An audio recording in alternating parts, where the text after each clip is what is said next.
ഈ ആക്രമണത്തിൽ ഒരു മലയാളിയാണ് കൊല്ലപ്പെട്ടത്. 28 പേരാണ് ഭീകരാക്രമണത്തിൽ കൊല്ലപ്പെട്ടത്. സൗദി സന്ദർശനം വെട്ടിച്ചുരുക്കി പ്രധാനമന്ത്രി നരേന്ദ്രമോദി തിരികെ ഡൽഹിയിലെത്തിയിരിക്കുന്നു. അദ്ദേഹത്തിൻ്റെ നേതൃത്വത്തിൽ ഇനി ഒരു അടിയന്തര യോഗം ചേരും. ഉന്നതതല യോഗമാണ് അല്പസമയത്തിനകം പ്രധാനമന്ത്രിയുടെ അധ്യക്ഷതയിൽ ചേരുന്നത്. ഇന്നലെ ഈ ഭീകര ആക്രമണത്തിന്റെ വാർത്ത അറിഞ്ഞ ഉടൻ തന്നെ കേന്ദ്ര ആഭ്യന്തരമന്ത്രി അമിത്ഷാ കശ്മീരിലേക്ക് പുറപ്പെട്ടിരുന്നു. അദ്ദേഹം ശ്രീനഗറിലുണ്ട്. ഇന്ന് പഹൽഗാം സന്ദർശിക്കും. എല്ലാ തലത്തിലും ഈ ഒരു ഭീകരാക്രമണം, പ്രത്യേകിച്ച് ഈ ആക്രമണത്തിന്റെ സ്വഭാവം അതെടുത്തു പറയേണ്ടതാണ്. അതിൽ ആക്രമിക്കപ്പെട്ടത് സാധാരണക്കാരായ വിനോദസഞ്ചാരികൾ, ആ നാട്ടിലേക്ക് എത്തുന്നവരാണ് കൊല്ലപ്പെട്ടത്. ആ നാട്ടിലേക്ക് എത്തുന്നവരെ കൊല്ലുമ്പോൾ അതിനു പിന്നിൽ ലക്ഷ്യങ്ങളുണ്ട്. അത് ലോകത്തിന്റെ ശ്രദ്ധ ആക്രമണത്തിലേക്ക് കൊണ്ടുവരിക എന്നതാണ്. അതിന് ഭീകരവാദികൾ തെരഞ്ഞെടുത്ത സമയം ശ്രദ്ധേയമാണ്. സൗദി സന്ദർശനത്തിലായിരുന്നു പ്രധാനമന്ത്രി. 40 വർഷങ്ങൾക്ക് ശേഷമാണ് സൗദിയിലേക്ക് ഒരു ഇന്ത്യൻ പ്രധാനമന്ത്രി സന്ദർശനത്തിനായി പോകുന്നത്. അതേസമയം തന്നെ American vice president JD Vance ഇന്ത്യയിലുണ്ട്. JD വാൻസ് ഇന്ത്യയിലുള്ള സമയത്ത് ഇങ്ങനെ ഒരു ആക്രമണം നടക്കുമ്പോൾ ലോകം മുഴുവൻ അതിലേക്ക് ശ്രദ്ധിക്കുമെന്ന് ഉറപ്പാണ്. മുൻപും സമാനമായ സാഹചര്യത്തിൽ അമേരിക്കയിൽ നിന്നുള്ള ഉന്നത ഉദ്യോഗസ്ഥർ അല്ലെങ്കിൽ ഭരണാധികാരികൾ ഇന്ത്യയിൽ എത്തുന്ന സമയത്ത് ആക്രമണമുണ്ടായ ഒരു ചരിത്രം നമ്മുടെ ഓർമ്മയിലുണ്ട്. അതുകൊണ്ട് തന്നെ ഈ ആക്രമണത്തിന് തെരഞ്ഞെടുത്ത സ്ഥലം, സമയം, സാഹചര്യം ഇതെല്ലാം വളരെ വളരെ പ്രധാനപ്പെട്ടതാണ്. എന്തായാലും ഇന്ത്യയോടൊപ്പമാണ് ലോകരാജ്യങ്ങൾ മുഴുവൻ. ഈ ആക്രമണത്തെ ശക്തിയുക്തം എതിർക്കുന്നുണ്ട്. ലോകരാജ്യങ്ങളുടെ ഭാഗത്തു നിന്നെല്ലാം ആ തരത്തിലുള്ള പ്രതികരണങ്ങൾ വരുന്നു. അമേരിക്കൻ പ്രസിഡന്റ് ഡൊണാൾഡ് ട്രംപ് നരേന്ദ്രമോദിയെ ഫോണിൽ വിളിച്ച് എല്ലാ പിന്തുണയും, ഭീകരവാദത്തെ ചെറുക്കുന്നതിന് എല്ലാ പിന്തുണയും പറഞ്ഞു. റഷ്യൻ പ്രസിഡന്റ് വ്ളാഡിമിർ പുടിൻ ഉൾപ്പെടെയുള്ള എല്ലാ ലോകരാജ്യങ്ങളുടെ ഭാഗത്തു നിന്നും ശക്തമായ അപലപിക്കലാണ് ഉണ്ടായിട്ടുള്ളത്. ഈ ഭീകരാക്രമണത്തെ പാകിസ്ഥാനിലേക്ക് തന്നെയാണ് എല്ലാ സംശയത്തിൻ്റെയും മുനകൾ ചൂണ്ടുന്നത്. ഈ അക്രമികളുടെ പക്കൽ AK-47 തോക്കാണ് ഉണ്ടായിരുന്നത്. AK-47 തോക്ക് ഉപയോഗിച്ചാണ് ഈ വെടിയുതിർക്കൽ നടന്നത് എന്ന വിവരങ്ങളൊക്കെ പുറത്തു വരുമ്പോൾ അത് വലിയ രീതിയിൽ സംശയങ്ങൾ ഉണ്ടാക്കുന്നുണ്ട്. സൈന്യത്തിന്റെ പിന്തുണയില്ലാതെ പഹൽഗാം പോലൊരു സ്ഥലത്തേക്ക് എങ്ങനെയാണ് ഭീകരവാദികൾ എത്തിയത് എന്നത് സംശയകരമാണ്. പഹൽഗാം ഒരു തുറന്ന പ്രദേശമാണ്. പഹൽഗാമിനും ബൈസരൺ വാലിക്കും ഇടയിലുള്ള ഈ ബൈസരൺ വാലി അറിയപ്പെടുന്നത് മിനി സ്വിറ്റ്സർലൻഡ് എന്നാണ്. അവിടെ മറ്റൊന്നുമില്ല. അതൊരു താഴ്വര പോലെ ഒരു തുറന്ന പ്രദേശമാണ്. അവിടെ തുറന്ന പ്രദേശത്ത് എങ്ങനെ ഈ ഭീകരവാദികൾക്ക് അവിടെ എത്തി ഇങ്ങനെ ഒരു ആക്രമണം നടത്താൻ കഴിഞ്ഞു എന്നതാണ് ഏറ്റവും ഞെട്ടിക്കുന്ന കാര്യം. സൈനിക വേഷത്തിലാണ് ഇവർ വന്നത്. അങ്ങനെ പലതരത്തിലുള്ള കാര്യങ്ങൾ വരുന്നുണ്ട്. പേര് ചോദിച്ച്, എവിടെ നിന്നാണ് പേര് ചോദിച്ച് അങ്ങനെയൊക്കെയാണ് ആക്രമണം നടത്തിയതെന്ന് ഈ ആക്രമണത്തിനിരയായവർ പറയുന്നുണ്ട്. മരിച്ചവരിൽ 2 വിദേശികളും ഉൾപ്പെടുന്നുണ്ട്. അങ്ങനെ ഇന്ത്യയുടെ ഏറ്റവും വലിയ വേദനയായി മാറുകയാണ് ഈ ഭീകരാക്രമണം. ഒരിടവേളയ്ക്ക് ശേഷമാണ് കശ്മീരിലെ ഈ അശാന്തിയുടെ വാർത്ത ഇങ്ങനെ പുറത്തു വരുന്നത്.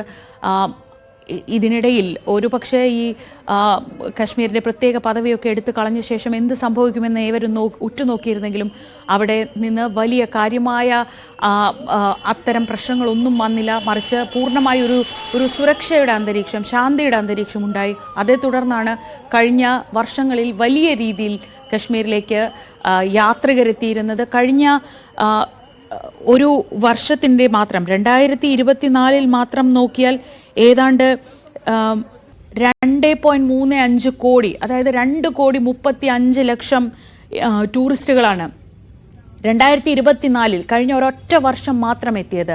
അത് ആ താഴ്വരയിലെ മനുഷ്യന്മാരുടെ ജീവിതത്തെ പതുക്കെ പതുക്കെ സാധാരണ നിലയിലേക്ക് കൊണ്ടുവരുന്നു. അവർ മെച്ചപ്പെട്ട ജീവിത സാഹചര്യങ്ങളൊക്കെ അനുഭവിച്ചു കൊണ്ടിരിക്കുന്നു. അങ്ങനെ അവർക്കിടയിൽ പ്രശ്നങ്ങളില്ല, തീവ്രവാദത്തിലേക്ക് ആളുകൾ പോകുന്നില്ല. നല്ല ജീവിതം കിട്ടുമ്പോൾ അത്തരം പ്രശ്നങ്ങളിലേക്ക് പോകേണ്ടതില്ല. ആ രീതിയിൽ എല്ലാം നന്നായി നടക്കുമ്പോൾ അതിനെ മുഴുവൻ ഡിസ്റപ്റ്റ് ചെയ്യുക, അതിനെ മുഴുവൻ അലങ്കോലപ്പെടുത്തുക, താറുമാറാക്കുക എന്ന ലക്ഷ്യത്തോടെ തന്നെയാണ് ഇന്നലത്തെ ആക്രമണം എന്ന കാര്യത്തിൽ സംശയമില്ല.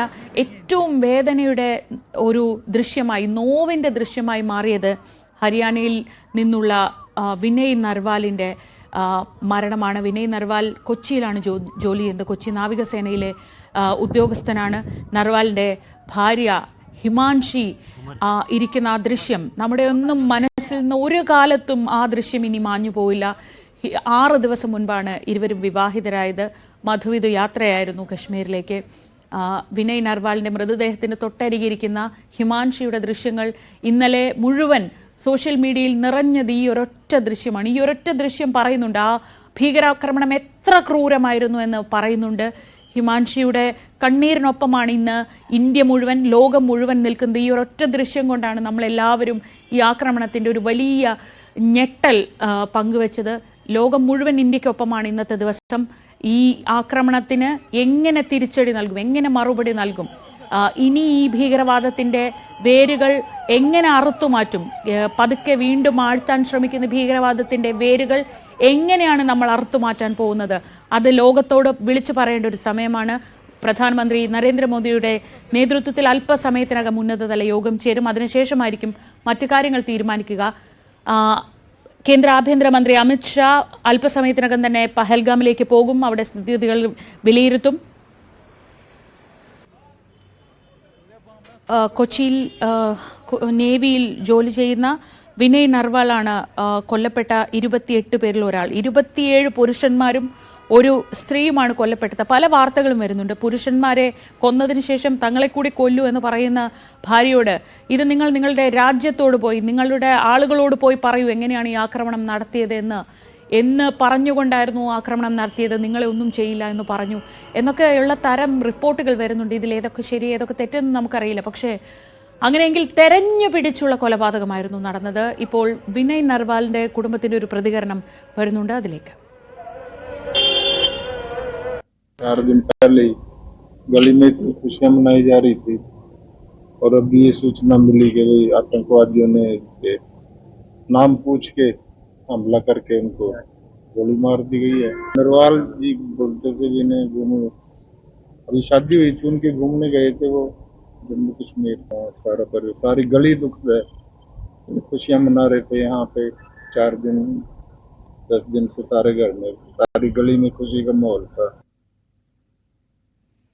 വിനയ് നർവാൾ 6 ദിവസം മുൻപാണ് വിനയുടെ വിവാഹം കഴിഞ്ഞത്. വിനയും ഭാര്യ ഹിമാൻഷിയും മധുവിധു യാത്രയിലായിരുന്നു ഉണ്ടായിരുന്നത്. അതിനിടയിലാണ് ഈ ക്രൂരമായ ആക്രമണം നടന്നത്. ആ ആക്രമണത്തിന് തൊട്ട് പിന്നാലെ ഉള്ള ദൃശ്യങ്ങളാണ് നമ്മളിപ്പോൾ ഈ സ്ക്രീനിൽ കണ്ടുകൊണ്ടിരിക്കുന്നത്.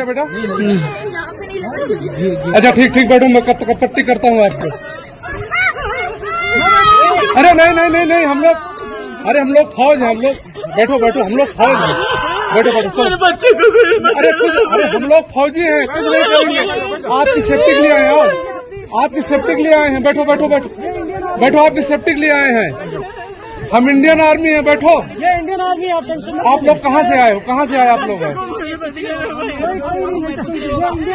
आपके बच्चे कुछ नहीं करेंगे, थोड़ा बताइए हुआ बैठो आपकी सेफ्टी के लिए आए हैं।